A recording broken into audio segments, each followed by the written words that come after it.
गीतिका, क्या समझ रखा है तुमने हमें? हमारी भी कोई इज्जत है समाज में। इस घर में ये नहीं हो सकता। दुबे जी दहाड़े कोई भी ऐरा गहरा खून हमारे घर का हिस्सा नहीं बन सकता। या तो तुम अपने भाई का बच्चा गोद ले लो, नहीं तो ऐसे ही रहो। गीतिका आंखों में आंसू भरे अंदर चली गई। तभी दरवाजे पर दस्तक हुई। करण ने जाकर दरवाजा खोला। देखा तो उसकी मित्र मंडली आई हुई थी। रविवार को अक्सर दोस्त व रिश्तेदार एक दूसरे के यहाँ जाते हैं। उसी तरह गीतिका के यहाँ सबने धावा बोला था। उसी समय गीतिका और करण के 3 मित्र समीर, राज और शुभम परिवार सहित आ गए थे। करण और गीतिका के कोई बच्चे नहीं हैं। उनके विवाह को 7 साल हो गए हैं। असल में आज दीपावली के बाद का रविवार है, तो सब इकट्ठे हो गए थे। शुभम और आशा ने एक बच्चा नमित गोद लिया था। यद्यपि उनके पास एक बेटी पहले से ही थी। बेटा लगभग 16 साल का हो गया था, लेकिन थोड़ा बौद्धिक रूप से अपरिपक्व है। अपनी देखभाल कर लेता है, घर के छोटे मोटे काम कर लेता है। यूं ही उसमें कोई बुराई नहीं है। माँ बाप की सेवा कर लेता है। बस न ही अधिक पढ़ पाया, न कोई रोजगार के योग्य नहीं बन पाया। यद्यपि शुभम व आशा, उनकी पत्नी, उसे बहुत प्यार से रखते हैं, किंतु उनकी नमित को गोद लेने की बात के लिए अक्सर आलोचना होती रहती है, जो इन्हें विचलित कर देती है। सभी बच्चे आपस में खेल रहे थे। नमित भी छोटे बच्चों के साथ खेल रहा था। बड़े लोग अपनी गपशप में व्यस्त थे। चाय नाश्ता चल रहा था। तभी नमित आया और आशा से कहने लगा, मम्मी, राजन मुझे बॉल नहीं दे रहा। राजन 8 साल का राज का बेटा है। असल में नमित का मानसिक स्तर 8-10 साल के बच्चे जितना ही है, इसलिए वह राजन से झगड़ा कर रहा है। राज ने राजन को बुलाकर बॉल देने को कहा तो राजन ने बॉल नमित को दे दी।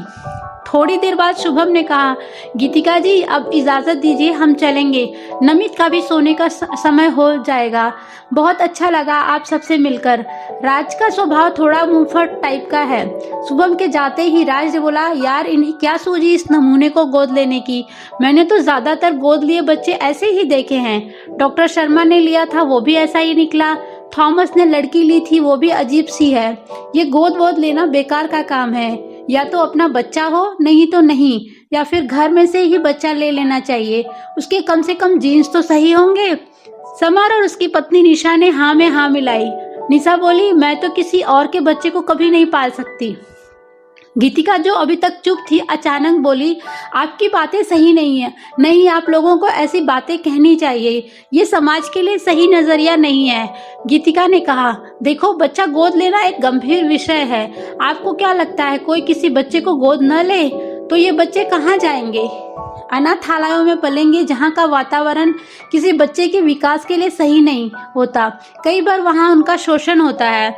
निशा बोली, मेरे हिसाब से तो हमें अनाथालय में दान दे देना चाहिए और वहाँ जाकर दूर से ही भला करना ठीक है। हमने कोई ठेका थोड़ी लिया है पूरी दुनिया की विसंगतियाँ दूर करने का। गीतिका, क्या तुम भी अडॉप्ट करने का सोच रही हो? निशा ने पूछा। गीतिका बोली, हाँ शायद। करण अभी तक तटस्थ था, अनडिसाइडेड सा था। तभी दुबे जी अंदर से आए और बोले, आप लोग ही समझाइए इसे। इस बात को लेकर हमारे घर में पिछले कई दिनों से भारी तनाव चल रहा है। ये आदर्शवादी बातें सुनने में अच्छी लगती हैं। आज की जनरेशन आदर्शवाद के नाम पर कुछ भी करने को तैयार हो जाती है। अरे भाई, अपना खून अपना ही होता है।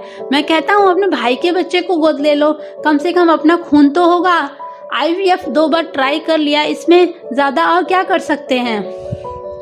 मैं परिवार में से बच्चा गोद नहीं लूंगी। बच्चा कोई सामान थोड़ी ही है जो किसी को दे दिया। ऐसे बच्चे बड़े होकर दुविधा में जीते हैं। कभी कभी बड़े होकर अपने बायोलॉजिकल माँ बाप की तरफ भावनात्मक रूप से झुकने लगते हैं। आपको पता है शर्मा जी, जिन्होंने अपना बच्चा अपने भाई को दे दिया था, उनसे सवाल पूछता है कि मुझे क्यों दे दिया था? आपको मुझसे प्यार नहीं है? ये तो कभी कभी होता है, जरूरी है तुम्हारे साथ ही ऐसा हो? राजन ने राय रखी। समीर, जो कि अडॉप्शन को बुरा नहीं समझता था, बोला, जहाँ तक एबनॉर्मल बच्चा होने की बात है, कितने ही ऐसे लोग हैं जिनके अपने बच्चे एबनॉर्मल हैं। राज, अभी तुम शुभम का मजाक उड़ा रहे थे। मेरे हिसाब से तो उन्होंने एक बड़ा काम किया है, एक बच्चे को घर दिया है। आशा नमित को बहुत प्यार से रखती है। अगर ऐसे बच्चों को गोद न लिया जाए तो ये गलत रास्ते पर भटक सकते हैं, अपराधी बन सकते हैं और बनते भी हैं। बाकी तो सबकी अपनी मर्जी है। अच्छा भाई चले। राजा थोड़ा खिसिया गया था। सब चले गए। दुबे जी के यहाँ क्लेश चल ही रहा है। गीतिका बच्चा गोद लेने पर अड़ी हुई थी। बाकी परिवार एक तरफ और गीतिका एक तरफ। इस बात को 6 महीने हो गए।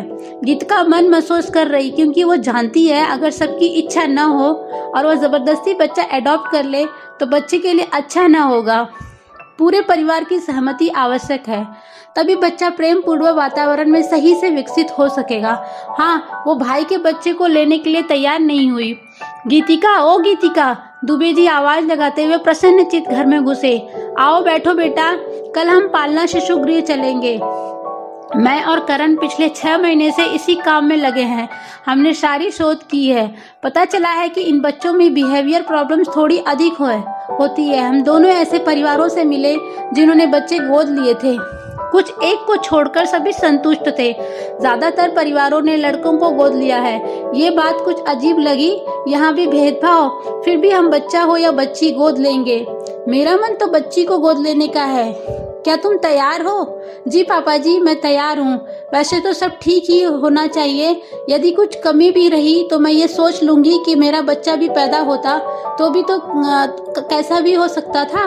गीतिका रोए जा रही थी, पर ये खुशी के आंसू थे।